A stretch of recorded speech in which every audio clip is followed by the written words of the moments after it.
A flyover of Japan's Fukushima Dai-ichi nuclear power plant gives a closer view of the destruction following several explosions. But closer doesn't necessarily mean a clear understanding of what will ultimately happen here. The situation remains very serious, but there has been no significant worsening since yesterday. Japan's government has told people living within 10 miles of the plant to leave. This woman says the meltdown has already happened, and there's nothing that can be done about it.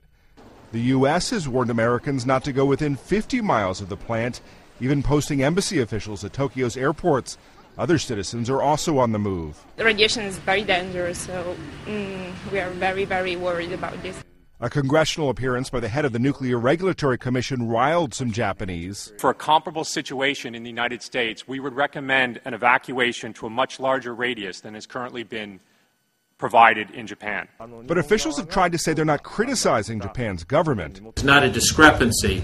It is simply a factor that we do things one way and the government of Japan does things somewhere else. In Japan, the methods of communication, the language that's used in talking about crisis and catastrophe is different in many cases than the international standard. This is not, in other words, a quote-unquote cover-up. I think in large part the Japanese government is struggling to find the right balance between alerting their citizens and avoiding the kind of panic that can cause far more damage in the long run. Michael Green says part of the communication problem comes from the fact that the power plant is owned by a private company, and the government is relying on the Tokyo Power Company to be forthcoming. But another expert says the nuclear crisis would be difficult for any government to manage. Matt Friedman, The Associated Press.